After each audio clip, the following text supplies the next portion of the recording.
Hello friends, JS academy में आपका स्वागत है। मैं प्रीवियस वीडियो में आपको एनसीईआरटी बुक्स का निचोड़ hand written notes one liner question 1 से लेसन 4 तक कंप्लीट कर चुकी हूँ, क्लास 4th के। अब आइए उसी के आगे कंटिन्यू करते हैं लेसन 5 से। अगर आप लोगों ने हमारी प्रीवियस वीडियो नहीं देखी है तो ज़रूर देखिए, जो सीटेट प्रिपरेशन के लिए आपको बहुत ही हेल्पफुल रहेगी। तो आप लोग वो वीडियो पूरा वॉच करिएगा। और ये एनसीईआरटी की सारी वीडियो आप वॉच कर लेते हैं तो सीटेट में ईवीएस से पूछे जाने वाले कोई भी क्वेश्चन गलत करके नहीं आएंगे। तो आइए कंटिन्यू करते हैं लेसन 5। तो लेसन 5 में का क्या नाम है? तो लेसन 5 में है अनीता की मधुमक्खियाँ। लेसन 5 का नाम है अनीता की मधुमक्खियाँ।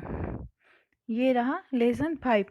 तो इसमें है बेचाहा बेचाहा गांव जो है वो बिहार के मुजफ्फरपुर जिले में पड़ता है। बेचाहा गांव बिहार के मुजफ्फरपुर जिले में पड़ता है। मुजफ्फरपुर जिले में पड़ता है। कौन सा गांव? बेचाहा गांव। सेकंड क्वेश्चन है, इस इलाके में बहुत सारे लीची के पेड़ हैं। तो जो ये बेचाहा गांव है ये बिहार के मुजफ्फरपुर जिले में पड़ता है। तो इस इलाके में बहुत सारे लीची के पेड़ हैं और लीची के फूल जो है मधुमक्खियों को लुभाते हैं। तो जो लीची के पेड़ होते हैं तो उसमें जो लीची के फूल जो है जो मधुमक्खियों को, लीची के पेड़ में जो फूल निकलते हैं वो मधुमक्खियों को लुभाते हैं। और ये फूल किस माह में निकलते हैं? तो ये फूल फरवरी माह में निकलते। किस माह में? फरवरी माह में निकलते हैं। और अक्टूबर से दिसंबर तक का समय मधुमक्खियों के अंडे देने का समय होता है। अक्टूबर से दिसंबर तक का समय मधुमक्खियों के अंडे देने का समय होता है और ये समय मधुमक्खी पालन के लिए उचित होता है। तो आपसे ये क्वेश्चन एग्जाम में पूछा जाता है कि मधुमक्खी पालन का मतलब कौन से महीने में मधुमक्खी का पालन किया जाता है? तो वो अक्टूबर से दिसंबर का महीना होता है। और मधुमक्खियों से रिलेटेड कुछ और इम्पोर्टेंट बातें हैं। तो एक समूह में कार्य करती हैं मधुमक्खियाँ, जो होती हैं वो एक समूह में कार्य करती हैं। हर छत्ते में एक रानी मक्खी होती है। जो मधुमक्खियों का छत्ता होता है उसमें एक रानी मक्खी होती है जो अंडे देती है और छत्ते में कुछ नर मक्खी भी होते हैं। छत्ते में कुछ नर मक्खी भी होते हैं और छत्ते में बहुत सारी काम करने वाली मक्खियाँ भी होती हैं। छत्ते में बहुत सारी काम करने वाली मक्खियाँ भी होती हैं और शहद के लिए फूल का रस ढूंढती हैं और शहद के लिए फूलों का रस ढूंढने का काम करती हैं। जब किसी मक्खी को रस मिल जाता है तो वो एक तरह का एक एक तरह का कार्य करती है और उससे दूसरी और क्या है उससे दूसरी जो है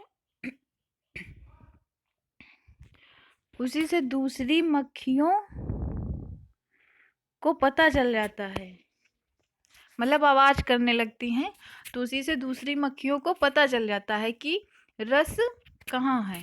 जब गुनगुन की आवाज करती हैं तो उससे दूसरी मक्खियों को पता चल जाता है कि रस किधर है और कहाँ है। और वे रस से शहद बनाती हैं। तो जो मधुमक्खियाँ होती हैं वो शहद इकट्ठा करती हैं फूलों से, रस इकट्ठा करती हैं फूलों से और उसके बाद उसी रस से शहद बनाती हैं। और छत्ता बनाना व बच्चों को पालना ये ना हो तो ना छत्ता बनाए और ना ही शहद। अगर फूलों के रस ना हो तो ये ना ही छत्ता बनाती हैं और ना ही शहद। शहद के बिना छत्ते की सारी मधुमक्खियाँ भूखी ही रह जाती हैं। अगर शहद ना हो तो इसके बिना सारी मधुमक्खियाँ क्या रहती हैं? भूखी ही रह जाती हैं। और नर मक्खी छत्ते के लिए कुछ खास काम नहीं करते। तो जो नर मधुमक्खी होते हैं वो छत्ते के लिए कुछ खास काम नहीं करते हैं। इसी तरह चींटियों के बारे में कुछ इम्पोर्टेंट वर्ड लिखे हैं। तो सभी चींटियों का काम बटा होता है, जैसे मधुमक्खियों में होता है उसी तरह सभी चींटियों का काम भी बटा होता है। रानी चींटी क्या होती है? तो रानी चींटी अंडे देती है। क्या देती है? अंडे देती है। और जो सिपाही चींटी होती है वो बिल का ध्यान रखती है। एक चींटियों में सिपाही चींटी रहती है जो बिल का ध्यान रखती है, और मजदूर चींटी होती है उसी में, उन्हीं के ग्रुप में एक मजदूर चींटी भी होती है जो बिल तक भोजन ढूंढ कर लाती है।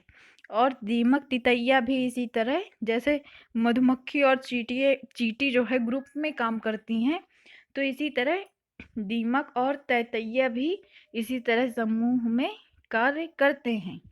इसके बाद लेसन 5 कंप्लीट होता है, लेसन 6 आ जाता है। तो स्टार्ट करते हैं लेसन 6। तो लेसन 6 में है ओमना का सफ़र।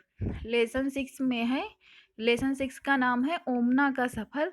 तो गांधीधाम कहाँ है? तो गांधीधाम अहमदाबाद में, वलसाड यानी गुजरात में है। गांधीधाम कहाँ है? तो अहमदाबाद में, और वलसाड गुजरात में है। गांधीधाम अहमदाबाद में और वलसाड जो है वो गुजरात में है, और कोझिकोड केरल में है। तो गुजरात का प्रसिद्ध खाना क्या है? गुजरात का प्रसिद्ध खाना क्या है? तो गुजरात का प्रसिद्ध खाना है चटनी के साथ ढोकला, लेमन राइस, मिठाई आदि। चटनी के साथ ढोकला, लेमन राइस और मिठाई आदि, ये गुजरात का प्रसिद्ध खाना है। इसी तरह देखते हैं नेक्स्ट लेसन 7। तो लेसन 7 में क्या है?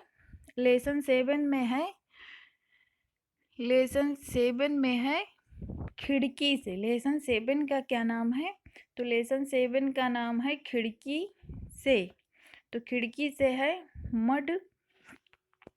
मडगांव गोवा में स्थित है। पूछा जाएगा मडगांव के बारे में, तो ये मडगांव गोवा में स्थित है। और गोवा से केरल के रास्ते कितनी सुरंग और कितने पुल हैं? तो गोवा से केरल के रास्ते में 92 सुरंग और 2000 पुल हैं। गोवा से केरल के रास्ते में 92 सुरंग और 2000 पुल हैं। कोझिकोड मालाबार तट पर दक्षिण भारत के केरल राज्य में स्थित है। कोझिकोड मालाबार तट पर दक्षिण भारत के केरल राज्य में स्थित है। अब आपसे पूछा जाएगा कोझिकोड को और क्या कहते हैं? तो कोझिकोड को और क्या कहते हैं? तो कोझिकोड को केरल कहते हैं। कोझिकोड को कैलीकट कहते हैं। मडगांव गोवा में स्थित है, और गोवा में 92 सुरंगें और 2000 पुल हैं। और कोझिकोड जो है ये मालाबार तट पर दक्षिण भारत के केरल राज्य में है। और कोझिकोड को कैलीकट भी कहते हैं। गुजरात से केरल तक के रास्ते में ट्रेन महाराष्ट्र, गोवा, कर्नाटक राज्यों से होकर गुजरती है। मतलब गुजरात से केरल के लिए जब ट्रेन रवाना होती है या चलती है, तो उसमें ट्रेन में कौन कौन से? तो महाराष्ट्र आता है, गोवा आता है, कर्नाटक, इन राज्यों से होकर ट्रेन गुजरती है। तो कोट्टायम नगर कहाँ है? तो कोट्टायम नगर कहाँ पर है? कोट्टायम नगर केरल में है। कोट्टायम नगर कहाँ पे है? केरल में है। और कुछ भाषाएं दी हुई हैं, तो कौन सी भाषा कहाँ बोली जाती है? तो मलयालम भाषा जो है, मलयालम भाषा ये केरल में बोली जाती है। तो मलयालम भाषा केरल में बोली जाती है। और कोंकणी भाषा जो है, ये कोंकणी भाषा कर्नाटक में बोली जाती है, महाराष्ट्र में, गोवा में और केरल में, केरल के कुछ हिस्से में बोली जाती है, पूरे केरल में नहीं बोली जाती है। और केरल, महाराष्ट्र, कर्नाटक, महाराष्ट्र, गोवा और केरल के कुछ हिस्से में कोंकणी भाषा बोली जाती है। इसी तरह है मराठी भाषा। तो मराठी भाषा कहाँ कहाँ बोली जाती है? तो मराठी जो है महाराष्ट्र, गोवा, दमन एंड दीव, दादर एंड नगर हवेली में बोली जाती है। और गुजराती भाषा गुजरात में बोली जाती है। गुजराती भाषा गुजरात में बोली जाती है। और कन्नड़ भाषा जो है वो कर्नाटक, आंध्र प्रदेश, तमिलनाडु और महाराष्ट्र में बोली जाती है। कन्नड़ भाषा जो है कर्नाटक, आंध्र प्रदेश, तमिलनाडु और महाराष्ट्र में बोली जाती है। तो इस तरह क्लास 4th में लेसन 7 तक कंप्लीट हुआ है। तो अब आपको मिलते हैं नेक्स्ट वीडियो में नेक्स्ट लेसन के साथ। तो उम्मीद करते हैं आपको हमारा वीडियो पसंद आया होगा। अगर पसंद आया हो तो लाइक कर दीजिए और कमेंट ज़रूर करके बताइएगा कि कैसा लगा। और अभी तक चैनल को सब्सक्राइब नहीं किया है तो सब्सक्राइब कर लीजिए और बेल आइकन को प्रेस करना बिल्कुल मत भूलिएगा, जिससे आने वाले सभी वीडियो के नोटिफिकेशन आपको टाइम से मिलते रहें। Thanks for watching. Thank you.